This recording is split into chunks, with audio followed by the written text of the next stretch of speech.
Right now, as you watch this, gold is trading at levels that central bankers privately feared would arrive far sooner than the public was prepared for.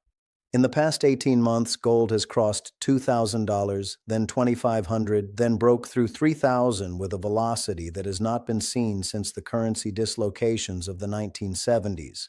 Central banks, not retail investors, not speculators, but central banks, purchased more gold in a 2-year window than at any point in the last half-century. The dollar's share of global reserve holdings has quietly fallen to its lowest level in recorded modern history. And the Federal Reserve, the institution that has served as the architectural anchor of the post-war financial order, is now caught between two forces it cannot reconcile simultaneously.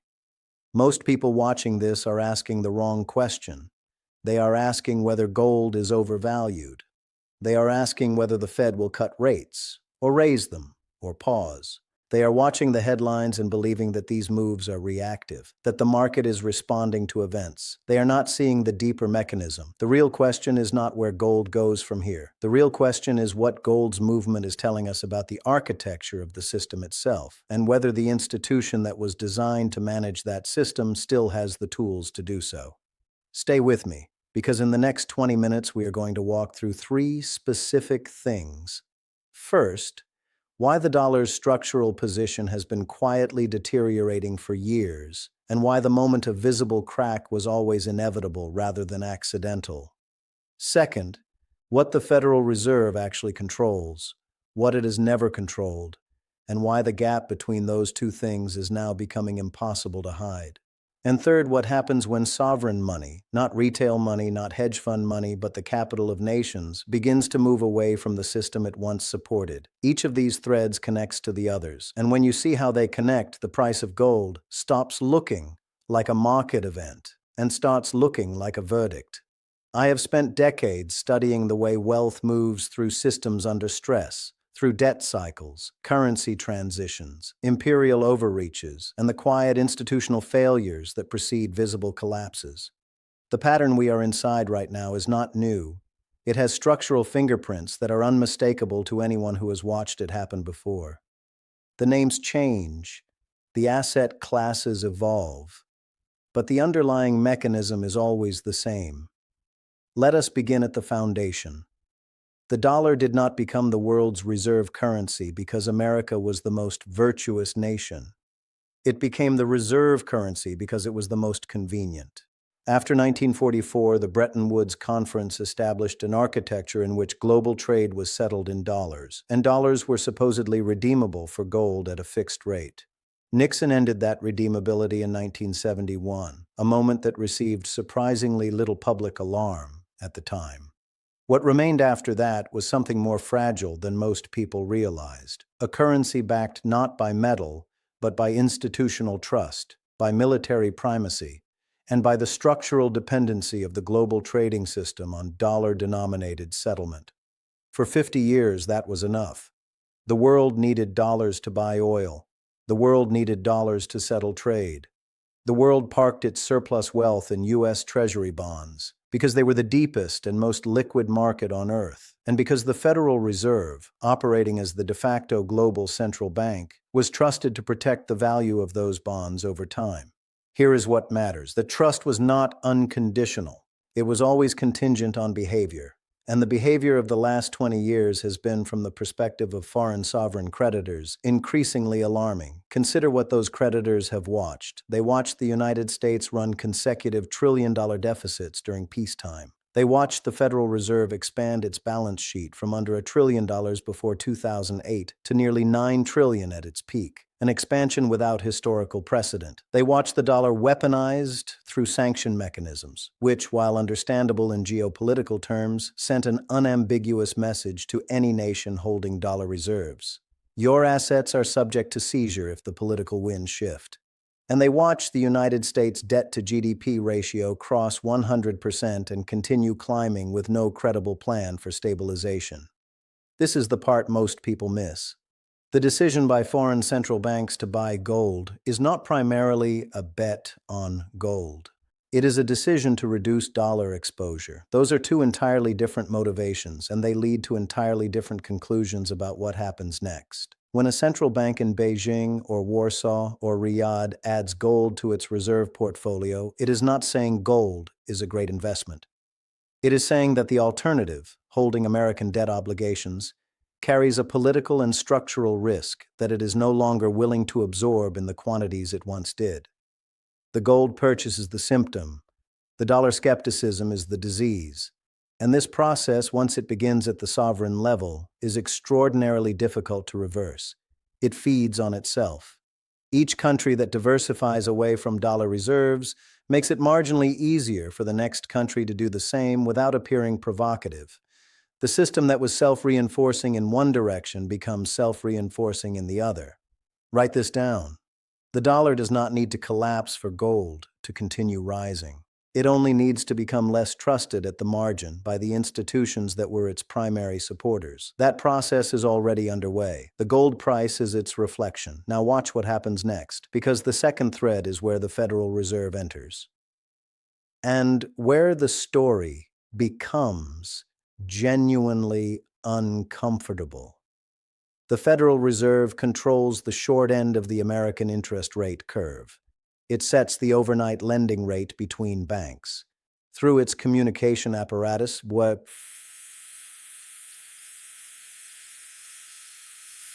markets have come to call forward guidance. It influences expectations for future rate levels, which in turn affects longer-term rates, mortgage costs, corporate borrowing, equity valuations, and the price of risk across the entire global financial system. That is real power. For decades, it was sufficient. But the Federal Reserve does not control inflation expectations in a world where the supply of dollars has structurally increased faster than the supply of goods. It does not control the fiscal deficit, which is the primary driver of the monetary expansion that its own balance sheet must eventually accommodate. It does not control the decisions of the 140-plus nations that collectively hold dollar reserves and are quietly asking whether they should hold fewer. And here is the structural trap that the institution now finds itself in, and that most financial commentary fails to articulate with sufficient precision. The United States government is currently spending approximately $600 to $700 billion per year simply to service the interest on its existing debt. That number is not static. As the existing debt stock rolls over, as old Treasury bonds mature, and must be refinanced at current rates rather than the near-zero rates that prevailed from 2009 to 2021, the interest burden increases. The Congressional Budget Office has projected scenarios in which interest payments consume a rising share of federal revenue, crowding out everything else the government does. The Federal Reserve is acutely aware of this. Here is the bind. If the Fed raises rates aggressively to fight inflation, it accelerates the interest cost explosion on the federal debt, which increases the deficit, which requires more Treasury issuance, which increases the supply of the very instrument that foreign creditors are already less enthusiastic about buying. The cure worsens the disease. But if the Fed cuts rates or holds them too low for too long, it risks inflation reacceleration at a time when its credibility to control inflation is already under question. And inflation, as any student of monetary history understands, is the invisible tax on dollar holders, the mechanism by which the real value of debt gets eroded over time.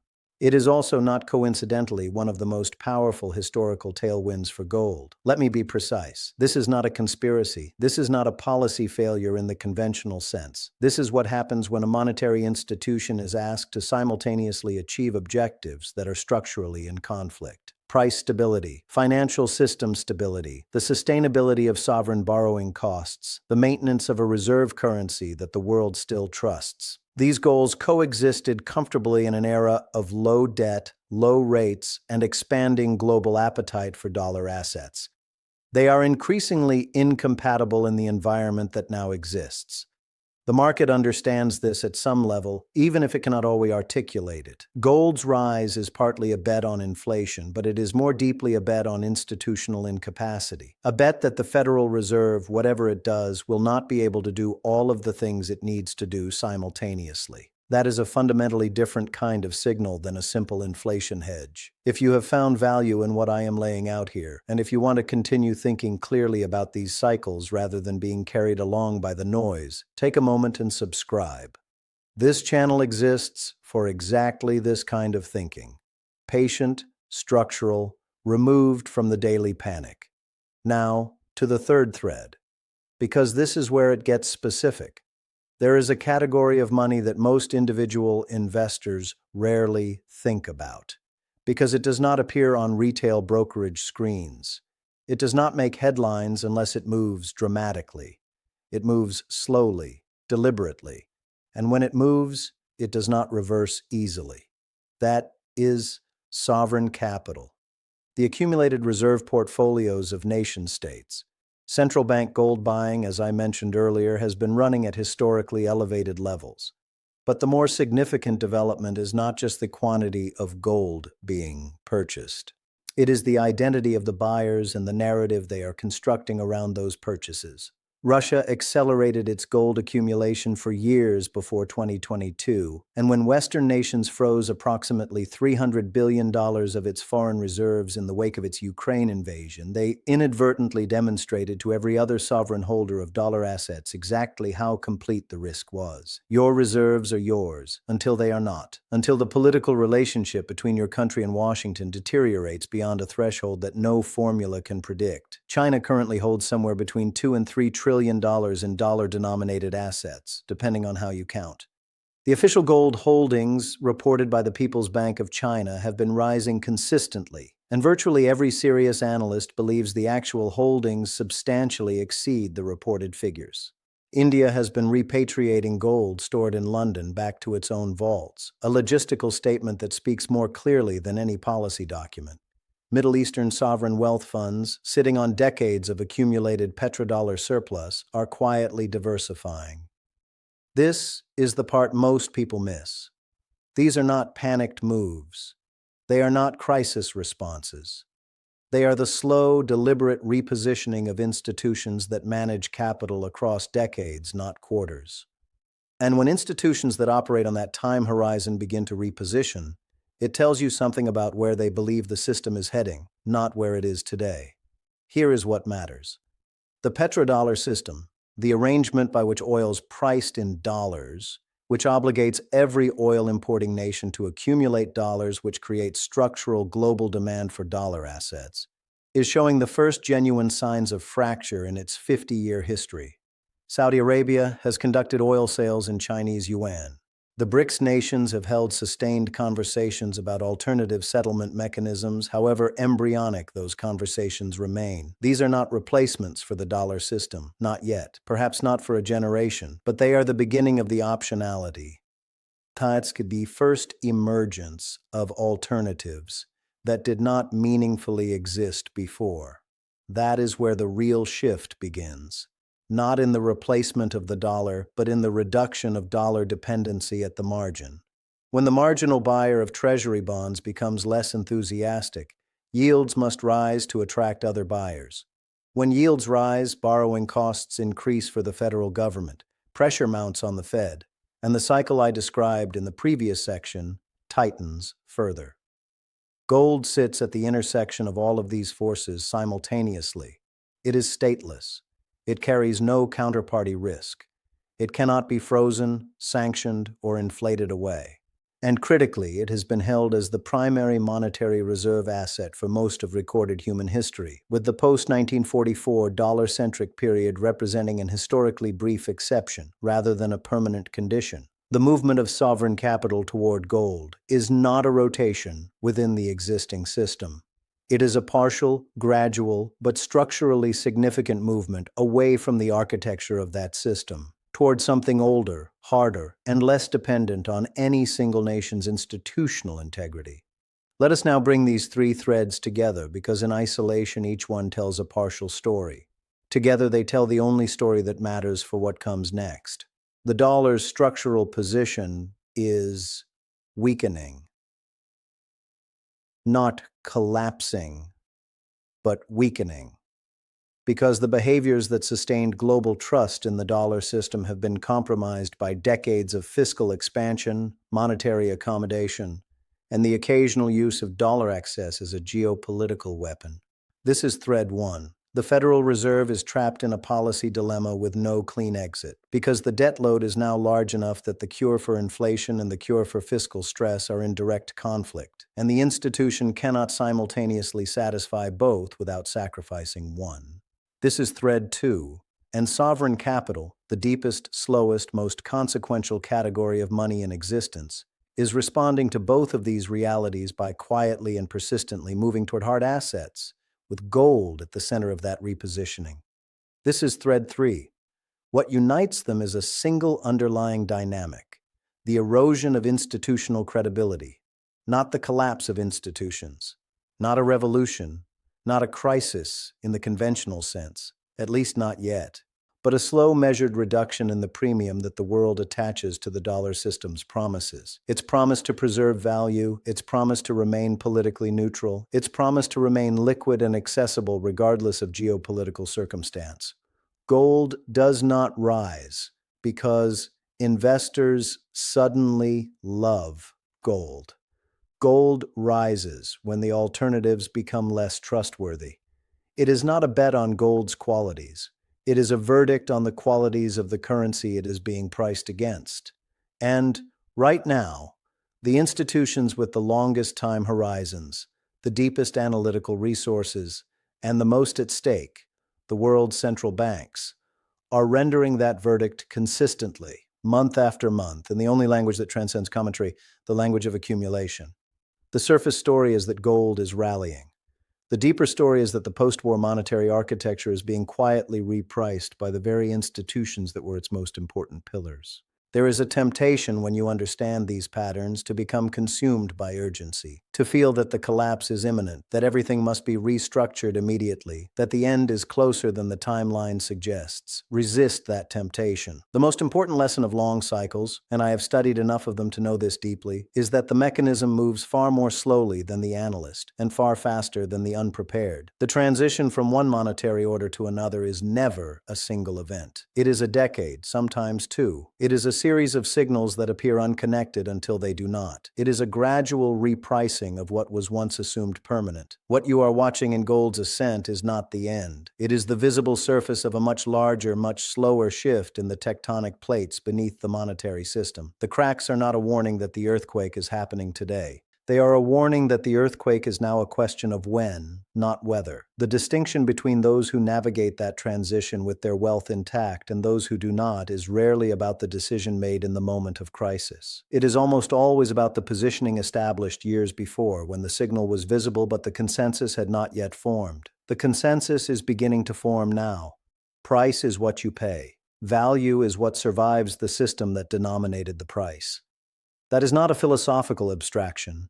It is the most practical insight in the history of wealth preservation. The institutions that understood this first have been buying for years. The question before everyone watching this is not whether they were right. The data has already answered that. The question is what you do with the remaining time before the rest of the world catches up.